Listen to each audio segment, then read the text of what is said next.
saying? You never know what God is going to do. It's always good to be vigilant and be mindful of what's going on and what God is trying to do in your life, to you, through you, in you, around you. So that was one of those calls, you know. You definitely don't want to miss those type of calls from those type of people. So that being said, yes, the Rams dominated the Vikings last night. Sam Darnold. Woo, Sam Darnold. Um, what's going to happen with him? Is he going to get a big contract from the Minnesota Vikings after that performance last night? That is going to be the huge question looming over that Vikings franchise. Do you let go J.J. McCarthy and do you hitch your wagon to Sam Darnold? Or could this be a bargaining chip for the Vikings? Hey, man, we know you played so good in the regular season, but you really stunk it up in the playoffs. So, you know, we want to get you, we want to keep you here for 3 years, 75 mil, Sam Darnold. Maybe before that game, if he would have won that game, you might have been looking at 3 years, 100 mil, Sam Darnold. Either way, it's going to be interesting to see what the Vikings decide to do.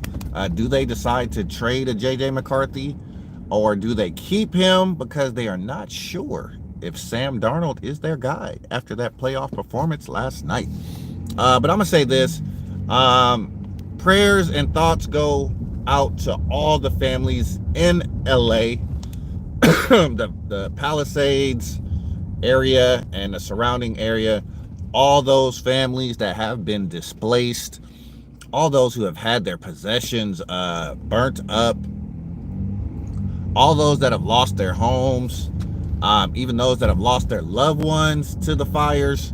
That is just a very tragic situation.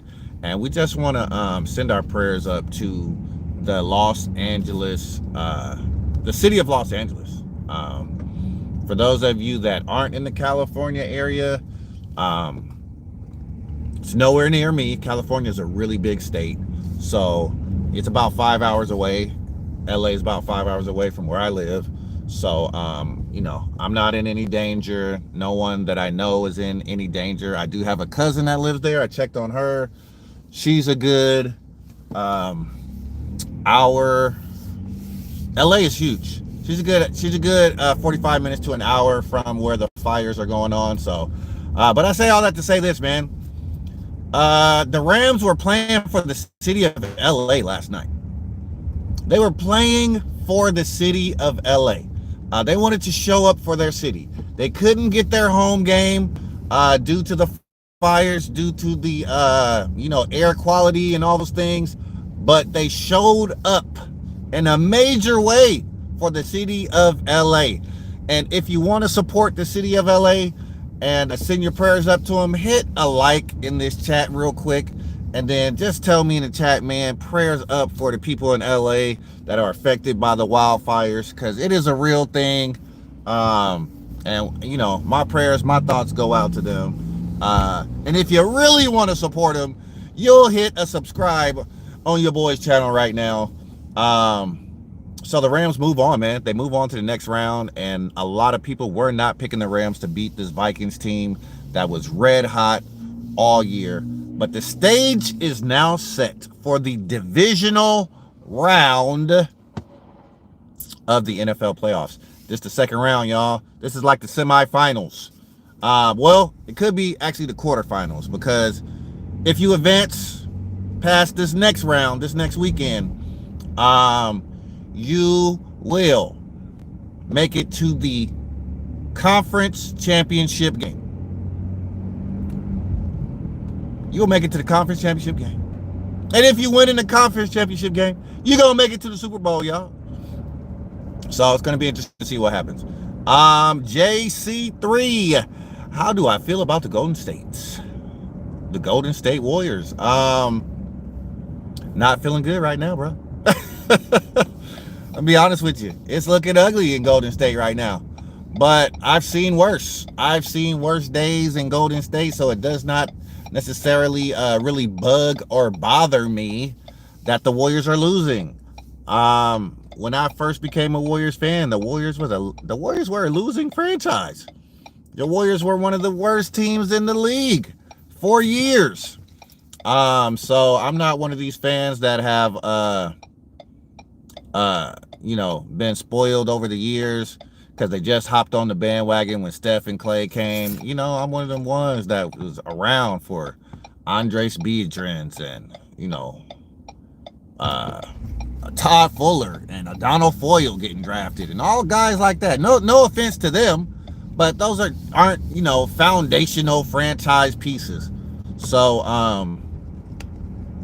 I just take it with a grain of salt, man. You can't win every year.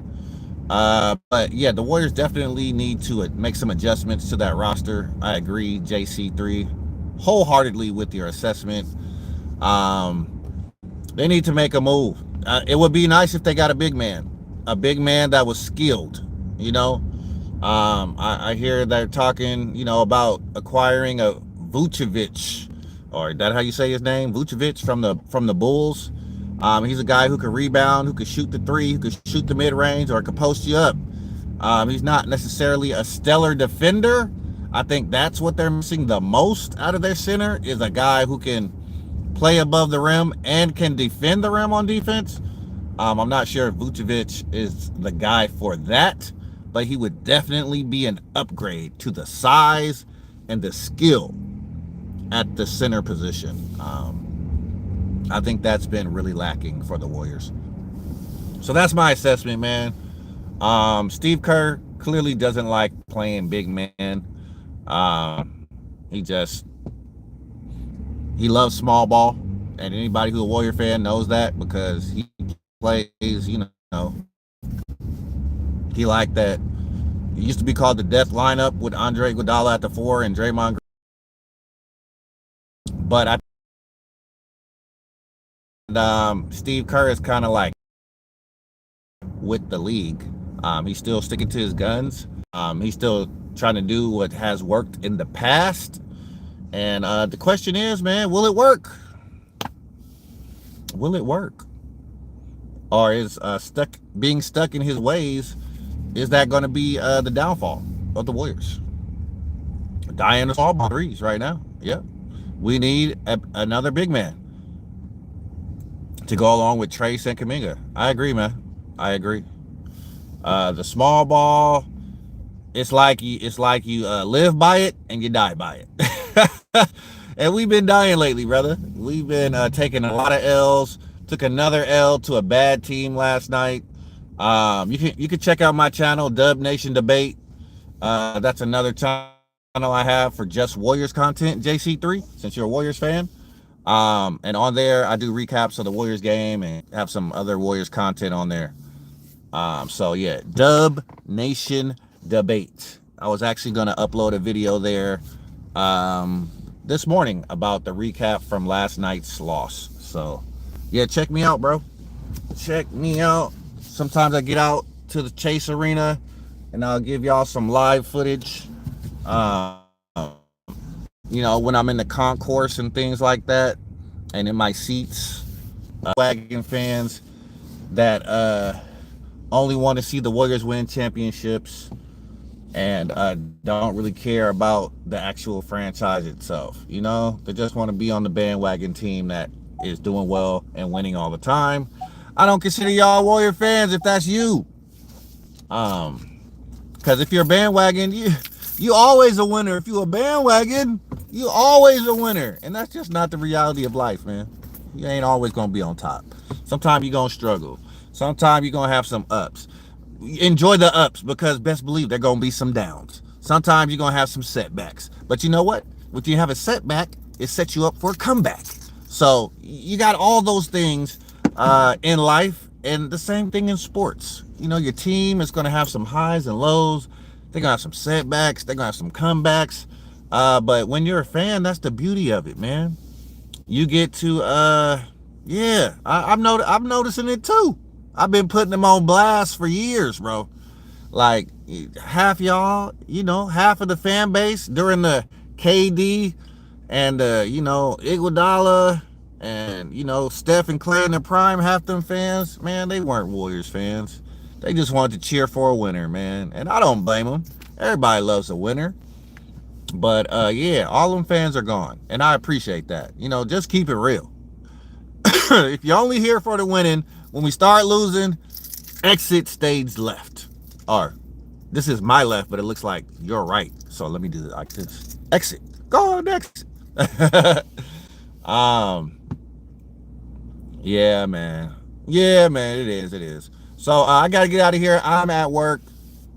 But I usually stream every morning. If you ever want to come back, come through. Appreciate the dialogue. It's your boy. Let us pray. I hope you're having a blessed and a prosperous day. Happy Tuesday to everybody. Tell those that you love them while you can. Be blessed. Take care. Be safe. Peace. And I'm out.